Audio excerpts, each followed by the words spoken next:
मेरे अजीजों, मेरी तरफ से आपको बहुत बहुत सलाम और खुदावंद की सलामती आपके साथ हो। जैसा कि आप जानते हैं कि इन दिनों हम जो 10 अहकाम की सीरीज है उस पर बात कर रहे हैं, और हमने पिछले 2 एतवार जो पहला हुक्म है उस पर और जो फिर दूसरा हुक्म है उस पर बात की और उसमें से सीखा। और आज हम जो तीसरा हुक्म है, इन 10 हुक्मों की दस्तावेज में जो तीसरा हुक्म है उसमें से मिलकर सीखेंगे।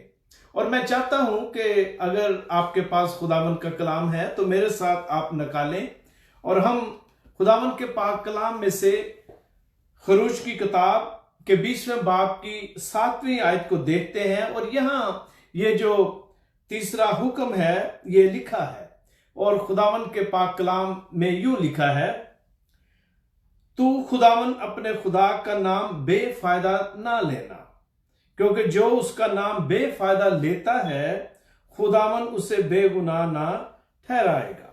और इंग्लिश जो बाइबल है उसमें कुछ यूं है, you shall not take the name of the Lord your God in vain, for the Lord will not hold him guiltless who takes his name in vain। तो ये जो तीसरा हुक्म है ये खरूज की किताब में हम देखते हैं, और पहले 2 हुक्मों की तरह ये जो तीसरा हुक्म है ये भी डायरेक्टली खुदा से रिलेट है। लेकिन इससे पहले कि हम इसमें से मिलकर सीखें, आए मेरे साथ अपने सरों को झुकाएं और हम खुदावंद से हिकमत, फहम और फरासत की दरख्वास्त करें कि वो हमें बख्शे कि हम उसके कलाम के जो गहरे भेद हैं उनमें डाइव करें, उसमें से सीखें, ताकि ये मेरी और आपकी रूहानी तरक्की का बायस हो। खुदावन, हम तेरा शुक्र करते हैं आज के इस वक्त के लिए जो तूने हमें बख्शा। खुदाए कादर, तेरा शुक्र करते हैं कि तूने हमें सेहत और तंदुरुस्ती और जिंदगी दी, और खासकर खुदावंदा तूने ये तौफीक बख्शी कि हम तेरे कदमों में बैठकर खुदावंदा मिलकर तेरे कलाम के जो गहरे भेद हैं उनको समझ सके।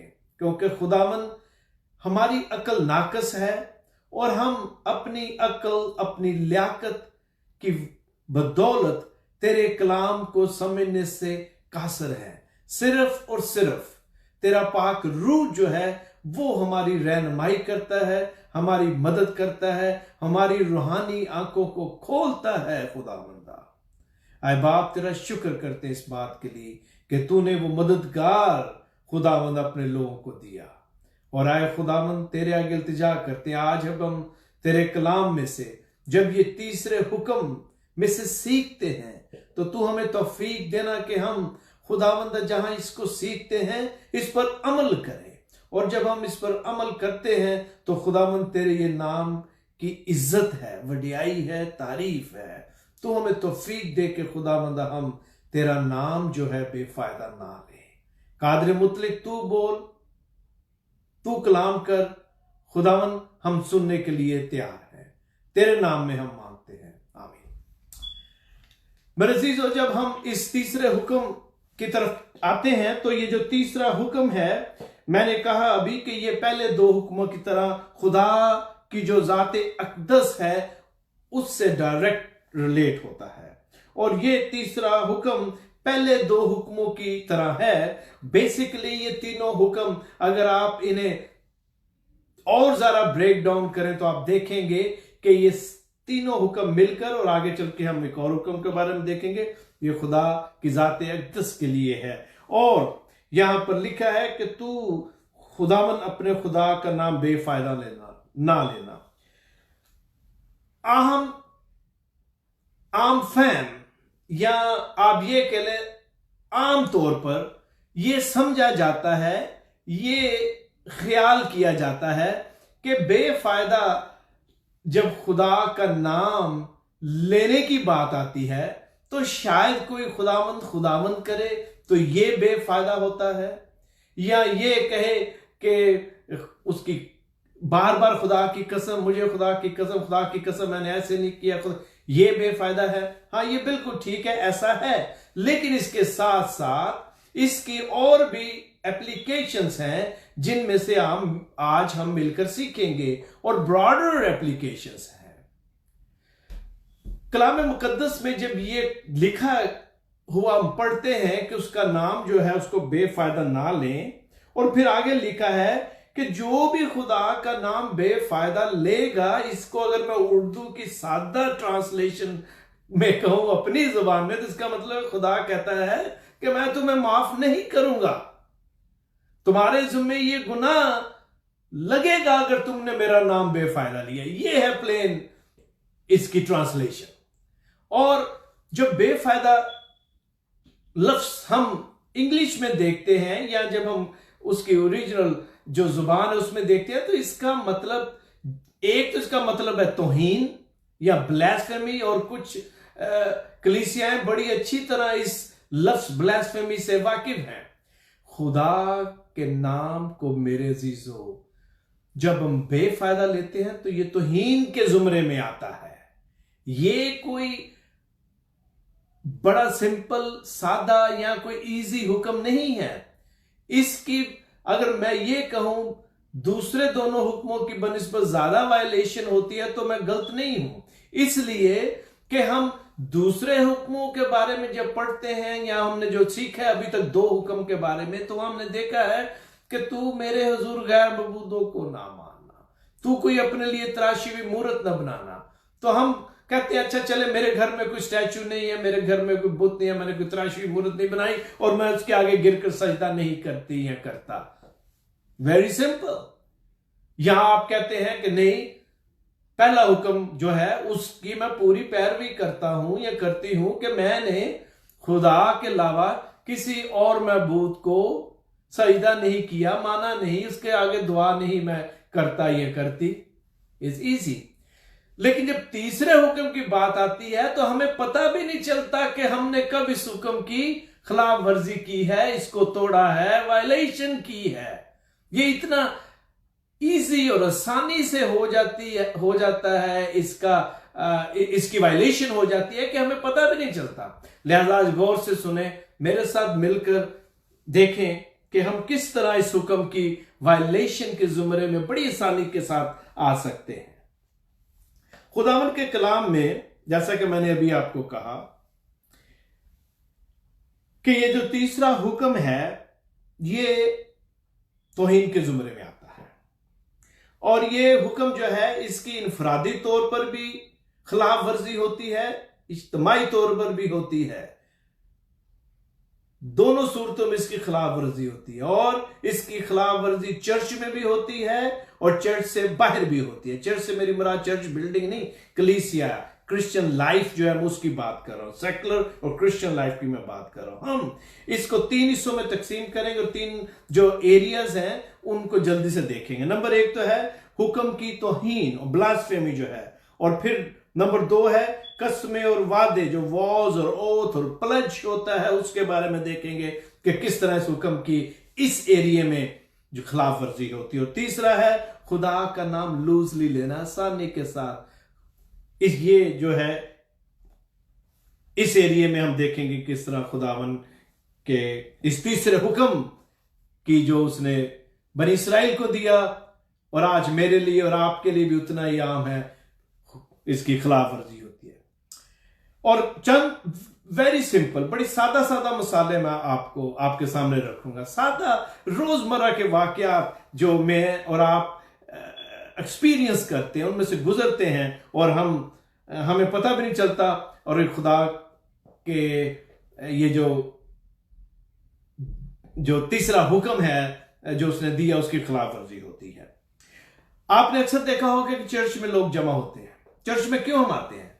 खुदा की इबादत करने के लिए, उसका नाम लेने के लिए, उसकी प्रस्तिश और हमद करने के लिए खुदा की हजूरी में आते हैं, ताकि उसके साथ हम अपना वक्त गुजारें, उसकी इबादत करें, उसका नाम लें। लेकिन क्या होता है, आपने अक्सर ये नोट किया होगा कि चर्च में लोग जब आते हैं तो आप जानते हैं कि जो पास्टर होता है उसे क्या अनाउंस करना पड़ता है, या एल्डर को, या जो प्रिजाइड कर रहा हो, कि बहन और भाई अपनी अपनी सीट पर बैठ जाएं, आए हम इबादत को शुरू करें, प्लीज आ जाए। वो जो खड़े हैं इधर आ जाए, वो जो बहनें बातें कर रही वो आ जाए, भाई आप आ जाए। हम ये क्यों सुनते हैं? उसकी वजह यह है कि लोग जब चर्च में आते हैं तो बजाय इसके, इसमें सब शामिल नहीं लेकिन मेजोरिटी है, बजाय इसके कि चर्च में जब आप आते हैं चर्च में संजीदगी के साथ बैठें, दुआ करें, दुआ में रहें, हम क्या करते हैं? हम चर्च में आके गपशप लगाते हैं और फिर लंबी दास्तानें शुरू हो जाती हैं। ये भी नहीं ख्याल आता, ये ख्याल नहीं आता, ध्यान में नहीं रहता, बिल्कुल सोच भी नहीं रहती कि चर्च में आए हैं और इबादत के लिए आए हैं। लोग एक दूसरे के जो लिबास होता है उस पर कमेंट्स हो रहे हैं, सैटरडे को किया पिछला हफ्ता कैसे गुजरा है। ये सारी बातें इबादत शुरू होने से पहले की मैं बात कर रहा हूं, जो देखने में आती हैं, जो एक्सपीरियंस किया गया है। इसीलिए पादरी हजरात को, खुदा के खादमों को जो प्रिजाइड करते हैं वो, या एल्डर हजरात को कहना पड़ता है कि आए हम अपनी इबादत को शुरू करें, अपनी जो नशिस्त है उस पर बैठ जाए। उसकी वजह यह है कि मेरे अजीजों, चर्च में जब हम आते हैं और चर्च में आकर बजाय ये कि हमारा ध्यान और हमारा ख्याल खुदावन की तरफ हो, अगर हम अपनी बातों में मगन होते हैं तो हम खुदावन के तीसरे हुक्म की तौहीन करते हैं, वायलेशन करते हैं, और उसके नाम की ब्लास्फेमी है, क्योंकि आप उसका नाम लेने के लिए आए और बजाय उसका नाम लेने के लिए हम इधर उधर की गपशप लगाते हैं। और मैं आपको बताता हूं ये तीसरे हुक्म की वायलेशन है, और कभी ख्याल भी नहीं आया होगा कि यार ये कैसे वायलेशन है। वायलेशन तो जैसे मैंने कहा, समझते हैं कि उस तरह होगी, खुदावन खुदावन कहने से होगी या कुछ और नहीं, ये तौहीन के जुमरे में आता है। हम क्या करते हैं? हम अपनी तवज्जो खुदावन की तरफ लगाने की बजाय इधर उधर की बातों में लगाते हैं और खुदावन को वो इज्जत नहीं देते जिसका वो हकदार है, और ये तीसरे हुक्म की खिलाफ वर्जी है। इसीलिए अगर आप देखना चाहें तो आप देख सकते हैं मत्ती की अंजील उसके 15वें बाब की 9वीं आयत में लिखा है कि ऐ रियाकारो, यशायाह ने, गौर से सुने, तुम्हारे हक में क्या नबूवत की है कि ये उम्मत जुबान से तो मेरी इज्जत करती है, गौर से सुने, मगर उनका दिल मुझसे दूर है और ये बेफायदा मेरी प्रस्तिश करते हैं, क्योंकि इंसानी हकाम की तालीम देते हैं। आए तो हम चर्च में इबादत के लिए हैं, आए तो चर्च में खुदावन का नाम लेने के लिए है, उसकी बंदगी और पूजा और प्रस्तिश करने के लिए, लेकिन हमारी अपनी बातें खत्म नहीं होती। That is a blasphemy. ये खुदावन के जो नाम की तौहीन है, ये इस तरह होती है मेरे अजीजों, क्योंकि हम उसका नाम लेने के लिए आए हैं। इसलिए यशायाह ने कहा है कि ये उम्मत जुबान से तो मेरी इज्जत करती है। अगर हम वहां आगे हैं, गीत भी गा रहे हैं, तालियां भी बजा रहे हैं, सब कुछ कर रहे हैं, लेकिन अगर हमारा ध्यान कहीं और है, और ये शुरू होता है जब आप चर्च में आते हैं उस वक्त से, और ये सिर्फ चर्च बिल्डिंग की बात ही नहीं है, जब आप अपने घर में अपनी फैमिली प्रेयर्स में होते हैं, और अगर आपके बच्चे दुआ में मुकम्मल तौर पर शामिल नहीं है और ध्यान इधर उधर है, कोई और गपशप लग रही है और एकदम करे चलो जी इबादत करें, तो ये खुदा के तीसरे हुक्म की खिलाफ वर्जी है, ये उसकी नाम की तौहीन है मेरे अजीजों। और इसीलिए ये जो पैसेज है ये मत्ती की अंजील में एज ए रेफरेंस जो है लिखा गया है, उनका ध्यान कहीं और है। जुबान से तो ये लोग क्या कहते हैं, खुदावन खुदावन, मगर खुदा के कलाम से भी और उसके लोगों से भी दूर है, उनका अपना कोई रिलेशन नहीं है। ये ब्लास्फेमी के जुमरे में आता है। और इसीलिए यकूब, मैं चंद आज पैसेज जरा रेफरेंस के तौर पर पढ़ता हूं। यकूब के खत में लिखा है कि अगर कोई अपने आप को दीनदार समझे और अपनी जुबान को लगाम ना दे बल्कि अपने दिल को धोखा दे, तो उसकी दीनदारी बातिल है। जब हम अपनी जुबान को लगाम नहीं देते तो ये खुदा के कलाम के मुताबिक दीनदारी जो है बातिल है।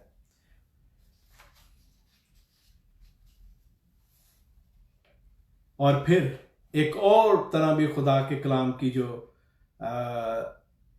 वायलेशन होती है। और खासकर इस तीसरे हुक्म की बैकग्राउंड में मैं बात कर रहा हूं, वो ये है कि जब लोग अपनी मर्जी से कलाम की इंटरप्रिटेशन करते हैं, जब अपनी मर्जी से कलाम की तशरीह करने की कोशिश करते हैं, तो ये खुदा के नाम की तौहीन जो है उसके जुमरे में आता है। इससे कोई रूहानी फायदा नहीं होता मेरे अजीजों।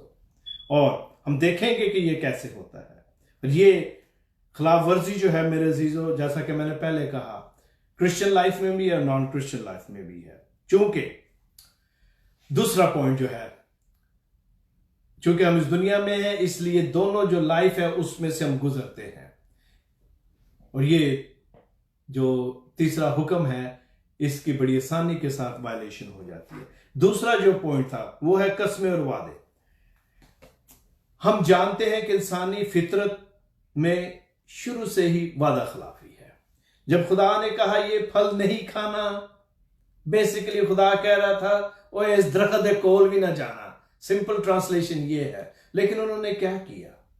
उन्होंने खुदा के हुक्म की वादा खिलाफी की और उस हुक्म को तोड़ा और फिर गुनाह असर हुआ। उस वक्त से ही ये गुनाह है, क्योंकि इंसान की रफश में शुरू ही से भागियानापन है। और इस वजह से मेरे अजीजों क्या होता है, इंसान वादे करता है और फिर वादों को तोड़ता है, कसमें खाता है, कसमों को तोड़ता है।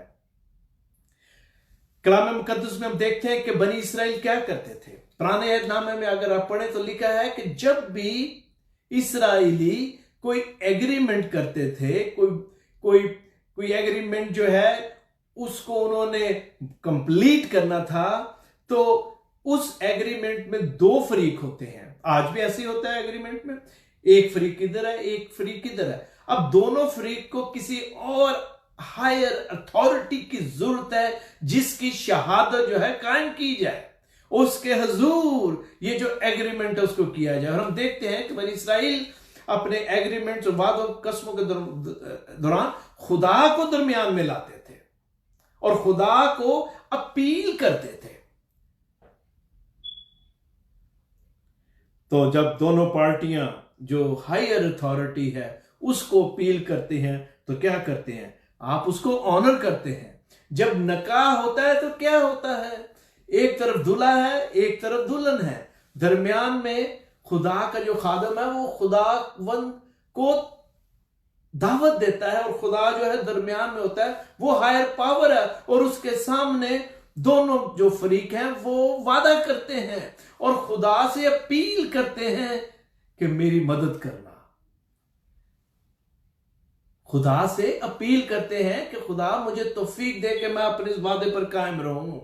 आप वो जो हायर पावर है उससे दरख्वास्त करते हैं और जब उस पावर से दरख्वास्त करते हैं, उस अथॉरिटी से दरख्वास्त करते हैं, तो फिर अगर हम उस वादे को तोड़ते हैं तो हमने क्या किया?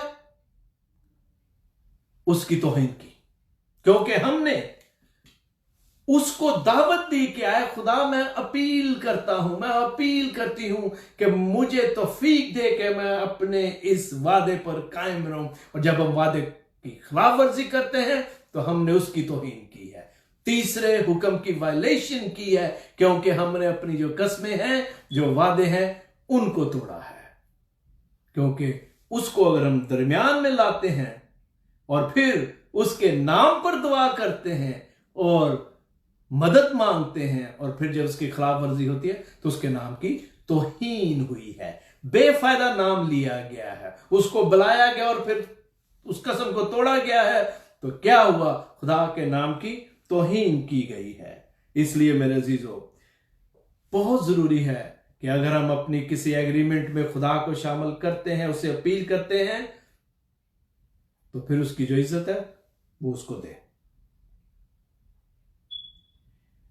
मत्ती ही की इंजील का एक और रेफरेंस में जल्दी से आपके लिए पढ़ता हूं। लिखा है 5वें बाब की 33 और 35 आयत में, फिर तुम सुन चुके हो कि अगलों से कहा गया था, गौर से सुने, कि झूठी कसम ना खाना बल्कि अपनी कसमें खुदावन के लिए पूरी करना। लेकिन मैं तुमसे कहता हूं कि बिल्कुल कसम ना खाना, ना तो आसमान की क्योंकि वो खुदा का तख्त है, और ना जमीन की क्योंकि वो उसके पांव की चौकी है, और ना यरूशलेम की क्योंकि बुजुर्ग बादशाह का शहर है। जब हम कसम खाते हैं मेरे अजीजों और फिर उस कसम को तोड़ते हैं तो हम ये जो तीसरा हुक्म है इसकी वायलेशन करते हैं।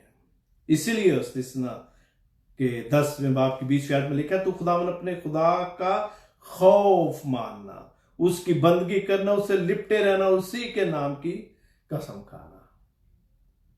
लेकिन हम क्या करते हैं? हम खुदावन खुदावन कहते हैं और फिर उसको जो उसकी इज्जत है, उसको जिसका वो हकदार है, वो बिल्कुल नहीं देते, क्योंकि हमने उसके नाम को बेफायदा लिया, उसके नाम की तौहीन की, अपने कसमें और वादे जो हमने उसके लिए खाए उनको तोड़ा हमने। हमें सिर्फ मेरे अजीजों जो सही और बरहक है और जो सच है वो कहना चाहिए। आपने अक्सर सुना होगा कि एक बड़ी मशहूर बात है कि किसी बाप ने अपने बच्चे को कहा कि ये तू बार बार खुदा की कसम ना खाया कर, ये अच्छी बात है। वो कहता डैडी खुदा की कसम, मैं तो खुदा की कसम खाता ही नहीं। और ये सिर्फ बच्चे की बात नहीं, बड़े भी ऐसे करते हैं और ये तीसरे हुक्म की वायलेशन है। मसीही किरदार हमें ये सिखाता है कि हम हां की जगह हां कहें और ना की जगह ना, बात बात पर कसमें ना खाएं। कई कलीसियां कुछ ऐसे कल्चर में रहती हैं जहां पर मेजॉरिटी को हम देखते हैं कि वो इस तरह करते हैं और अब हम खुद ब खुद बड़ी आसानी के साथ, जैसा मैंने पहले कहा, लूजली आसानी के साथ उसी रंग में रंग जाते हैं। हम जो बाइबल का कल्चर है उसको भूल जाते हैं। हमें अपने कल्चर को याद रखना चाहिए। एक मसीही के लिए जरूरी है कि वह अपनी कसमें और वादे जो हैं उनको पूरा करे। और कई लोग तो अपनी बीवियों की भी कसम खाते हैं। पता नहीं ये क्यों ऐसे होता है, लेकिन अक्सर मैंने देखा है, सुनने में आया। तो दैट मीन्स खुदा की अथॉरिटीज से बढ़कर आपने कोई और अथॉरिटी जो है वो ढूंढी है, एंड दैट्स अ वायलेशन। एक और तरह खुदा के इस तीसरे हुक्म की खिलाफ वर्जी होती है। गौर से सुने, और जो खुदा के खादम है इसको गौर से सुने।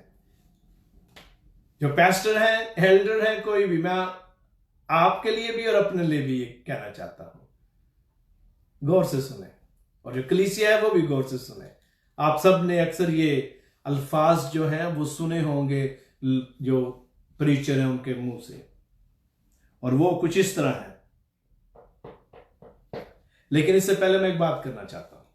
आप जानते हैं जब ऑर्डिनेशन होता है या मुकर्रर किया जाता है, तकर्री होती है, तो बेसिकली हम खुदा से अपील करते हैं, पैस्टर अपील करते हैं कि खुदावन मुझे हिम्मत दे, ताकत दे, ताकि मैं वफादारी के साथ ये जो खिदमत है जिसके लिए तूने मुझे बुलाया है या चुना है इसको करूं। आप खुदा से अपील करते हैं। और फिर हमने इस तीसरे हुक्म की खिलाफ वर्जी होते देखा है। लोग अपना जो वादा है, वो जो कमिटमेंट है, उसको भूल जाते हैं। ये तौहीन है। और इसीलिए खुदावंद का खादम, खुदा का प्यारा रसूल, खुदा का वो रसूल जिसने नए ऐहदनामे का 1/3 हिस्सा लिखा, मैं पौलुस की बात कर रहा हूं, वो गलतियों की कलीसिया को लिखता है कि कलाम की तालीम पाने वाला तालीम देने वाले को सब अच्छी चीजों में शरीक करे। फरेब ना खाओ, खुदा ठट्ठों में नहीं उड़ाया जाता, क्योंकि आदमी जो बोता है वो ही काटेगा। गौर से सुने, मैंने ये क्यों कहा? मैंने ये इसलिए कहा कि जो खादम है वो यस्सु का जो ऑफिस है उसको होल्ड करते हैं। Pastors, we hold Jesus office because he is the chief pastor. वो चीफ पैस्टर है। तो क्या मैं और आप उस ऑफिस से 100% इंसाफ करते हैं या नहीं करते?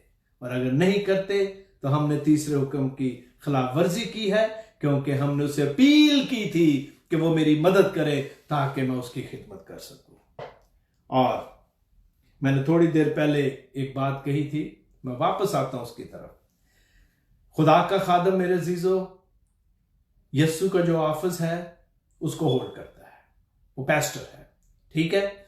लिहाजा आप किसी भी पास्टर से डिसएग्रीमेंट रख सकते हैं, उनकी डॉक्ट्रिन या वो जो प्रीच करते हैं उससे आप इख्तिलाफ राय जो है रख सकते हैं, आपकी इख्तिलाफ राय होगी, लेकिन कभी भी किसी भी खादम की तौहीन ना करें, कभी भी किसी खादम का मजाक ना उड़ाए, उसकी शख्सियत का, उसकी अपीयरेंस का, उसके नॉलेज का, उसकी क्रेडेंशियल का, जो भी है वो उसका और खुदा के साथ उसका ताल्लुक है या उसकी कलीसिया के साथ उसका ताल्लुक है, लेकिन कभी भी खुदा के खादम का मजाक ना उड़ाएं। अगर आप ऐसा करते हैं तो आप तीसरे हुक्म की वायलेशन करते हैं।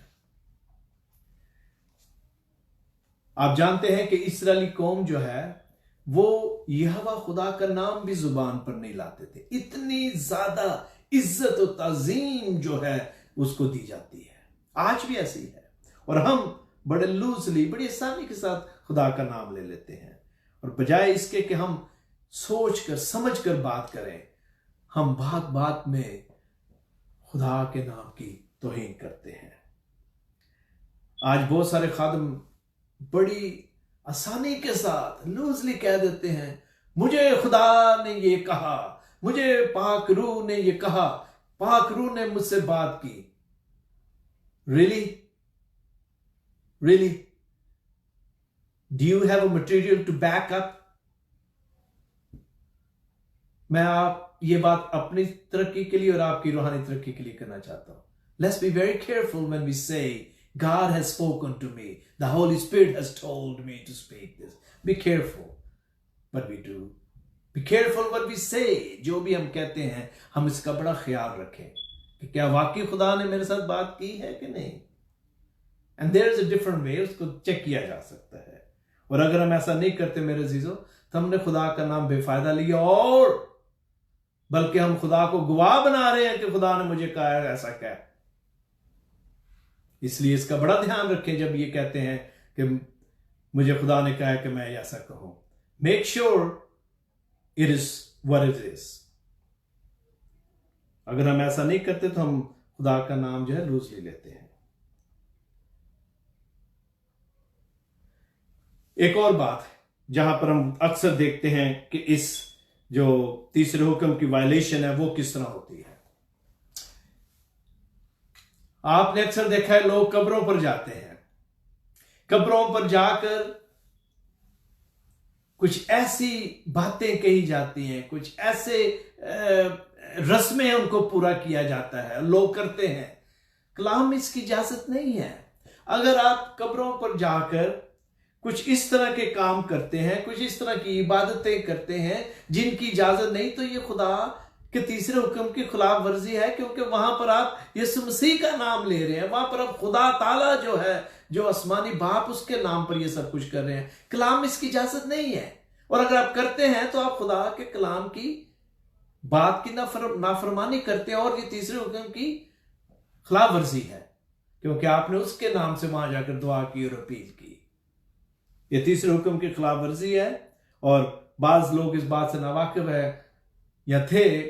होपफुली आज वो इन बातों को सुनकर उन्हें पता चलेगा और सीखेंगे, और मैं भी सीखता हूं कि ये सारी वो एरियाज हैं, ये सिंपल एप्लीकेशंस हैं जिससे खुदा के इस तीसरे हुक्म की खिलाफ वर्जी होती है। क्योंकि कब्रों पे जाना ये बुत परस्ती के बराबर है मेरे अजीजों, इसमें दूसरे हुक्म की भी खिलाफ वर्जी है।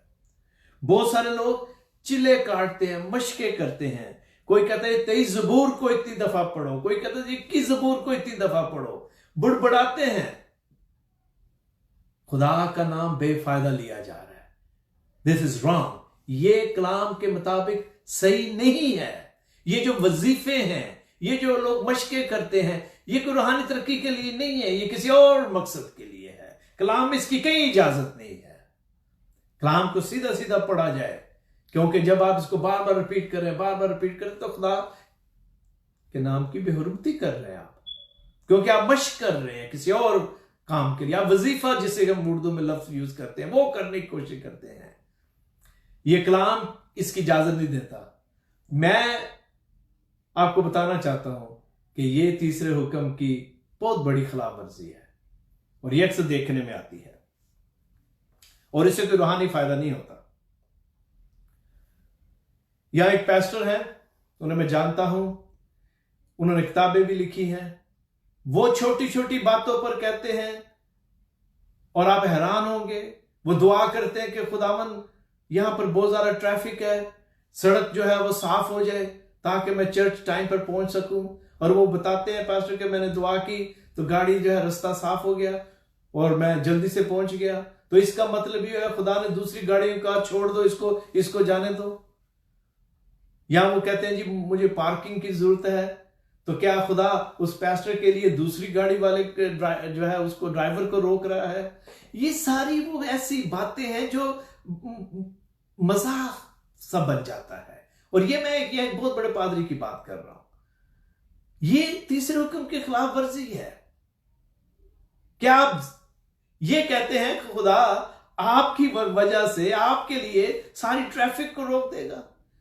बचकाना बातें हैं, बचकाना। लेकिन जब कोई चर्च को लीड करता है और बहुत बड़े मेगा चर्च को, और वो इस तरह की बचकाना बातें करता है, तो मेरे अजीजों पता क्या, इस तरह के खादम लोगों के लिए ठोकर का बाइस बनते हैं, ठोकर का बाइस बनते हैं। उन्हें पता भी नहीं चलता कि वो कलाम के अगेंस्ट जा रहे हैं। उन्हें पता भी नहीं चलता कि कितनी आसानी से उन्होंने तीसरे हुक्म की वायलेशन जो है वो की है। खुदा की जो इज्जत और ताजीम है वो से दें, और उसका नाम इज्जत और ताजीम से लिया जाना है चाहिए। इसलिए ज़बूर 104 और ज़बूर 33 जो है वो खुदा की इज्जत और शान का जिक्र करते हैं। तीसरा हुक्म जो है वो इसी बारे में बात करता है कि खुदा का जो नाम है उसको इज्जत के साथ लिया जाए, खुदा की रिस्पेक्ट की जाए। और अगर हम खुदा का नाम इज्जत से नहीं लेते तो ये कुछ एरियाज जिनका मैंने जिक्र किया है ये तीसरे हुक्म की वायलेशन में आता है। ओ खुदावंदा आज बहुत गर्मी है, बारिश होनी चाहिए, और फिर बारिश नहीं होती तो फिर क्या होता है? और इस तरह बहुत छोटी छोटी बातें हैं जिन पर खुदावन के इस तीसरे हुक्म की खिलाफ वर्जी होती है। यह हुक्म मेरे अजीजों, इसकी ब्रॉडर एप्लीकेशन जो है वो यही है कि उसके नाम की तौहीन ना की जाए, अपने जो वादे और कसमें हैं उनको पूरा किया जाए, क्योंकि हमने खुदा से अपील की है। तो जब हमने अपील की तो उसको पुकारा है, और जब हम उनको तोड़ते हैं तो हमने खुदा के नाम की तौहीन की है। और फिर खुदा के नाम को आसानी से लेना, लूजली लेना, जिसका मैंने अभी आपको मिसालें दी हैं कुछ, ये सारी बातें जो है मेरे अजीजों तीसरे हुक्म की खिलाफ वर्जी है। काश खुदावन मुझे और आपको तौफीक दे कि मैं और आप इस तीसरे हुक्म की खिलाफ वर्जी जो है उसके बारे में गौर करें कि और क्या क्या ऐसे एरियाज हैं जहां बड़ी आसानी के साथ खुदा के इस तीसरे हुक्म को तोड़ा जाता है। काश खुदावन मुझे और आपको तौफीक दे कि हम खुदावन के जो 10 अहकाम हैं उनको अच्छी तरह समझें, उन पर खुद भी अमल करें, और दूसरे जिनसे हम इंटरेक्ट होते हैं उनको भी इनके बारे में बताया जाए। ये जो 10 हुक्म हैं, जैसा कि मैं कहता हूं मेरे अजीजों, ये असूल और प्रिंसिपल हैं। खुदा चाहता है कि हम अपनी जिंदगियां जो हैं उनको इनके मुताबिक गुजारें, इनको फाउंडेशन बनाएं, क्योंकि कलाम मुकद्दस में मसीह ने कहीं नहीं कहा कि मैं शरीयत को मंसूख करने आया, बल्कि वो इसको एक नेक्स्ट लेवल जो है उस पर ले जाता है। और जब हम अगले इतवार जो चौथा हुक्म है उसमें से सीखेंगे, उसके एप्लीकेशंस के बारे में सीखेंगे, तो खुदावन हमें और ज्यादा पहले हुक्म को, दूसरे को और तीसरे को समझने की तौफीक देगा, और हमें और ज्यादा आसानी होगी, क्योंकि चौथे हुक्म में जो प्रिंसिपल है उसमें जो जो जो जो असूल छुपा हुआ है हम उस पर बात करेंगे नेक्स्ट संडे। आए मेरे साथ दुआ करें कि खुदावन मुझे और आपको तौफीक दे कि हम इस तीसरे हुक्म की वायलेशन के मुर्तकब ना हो। खुदावन तेरा शुक्र करते हैं कि तू प्यार और मोहब्बत से भरा हुआ बाप है, और तू अपने लोगों को तौफीक बख्शता है, उन्हें बरकत देता है कि वो तेरे कलाम को पढ़ें और सीखें और उस पर अमल करें, क्योंकि तू खुश होता है जब तेरे बच्चे खुदावंद तेरे हुक्मों पर अमल करते हैं। जब तेरे खुदावंदा बेटे और बेटियां तेरे खुदावंदा नाम की इज्जत और वडियाई करते हैं, ताजीम जिसके तू लायक है वो तुझे मिलती है अपने बेटों से और बेटियों से, तो खुदावंद तू खुश होता है। क्योंकि बेशक खुदावंद हमारे लिए तेरा नाम सब नामों से अफजल वाला है। तो हमें तौफीक दे के हम इस नाम की इज्जत करें, और इस नाम को जब हम अदा करते हैं अपनी जुबान से, तो हम डरते हुए कांपते हुए खुदावंदा इस बात को हमेशा अपने सामने रखें कि कहीं मेरी जुबान से कुछ इस तरह तो अल्फाज नहीं कहे गए जिससे मैं तीसरे हुक्म की खिलाफ वर्जी का मुर्तकब हूं। आए खुदावंद तो हमें तौफीक दे के हम अपनी जिंदगी जिस तरह तू चाहता है वैसे बसर करें। ऐ बाप तू हमें बड़ी बरकत देना, तेरे नाम में हम मांगते हैं, आमीन। खुदावन आपको बहुत बरकत दे। मेरी दुआ है कि खुदावन मुझे और आपको तौफीक दे कि हम ये जो 10 कमांडमेंट्स की सीरीज है इसको अच्छी तरह मिलकर सीखें और फिर इस पर अमल करें, क्योंकि ये मॉरलिटी लॉ जो है उसका, और इसके अलावा जो बाकी के जो एरियाज हैं उनके लिए ये फाउंडेशन जो है उसका दर्जा रखते हैं। अगले एतवार खुदावन ने चाहा तो हम चौथे हुक्म पर नजर डालेंगे और मिलकर सीखेंगे। लेट्स लर्न मिनिस्ट्री की तरफ से, मेरी तरफ से खुदावन के हुजूर ये दुआ है कि खुदावन आपको बहुत बरकत दे, और खासकर इन दिनों में जिनमें से हम गुजर रहे हैं, खुदावन मुझे और आपको ईमान की जो मजबूती है वो बख्शे। हम एक ऐसे सीजन में से गुजर रहे हैं मेरे अजीजों, जहां बहुत ज्यादा मुश्किल है, टेम्पटेशन है, जहां बहुत ज्यादा आसानी के साथ वायलेशन हो सकती है खुदा के कमेंडमेंट्स की। तो खुदावन मुझे और आपको बरकत दे कि हम अपने ईमान को मजबूती से थामे रखें, और इसके साथ साथ ना सिर्फ खुद आगे बढ़े बल्कि हमारे जो बहन भाई हैं, हमारी जो फैमिली है, हमारी जो कलीसिया है, उनको भी खुदावन के कलाम की जो बातें हैं उनसे आगाह करें। खुदावन आपको बहुत बरकत दे। खुदावन ने चाहा तो फिर मुलाकात होगी। May God bless you.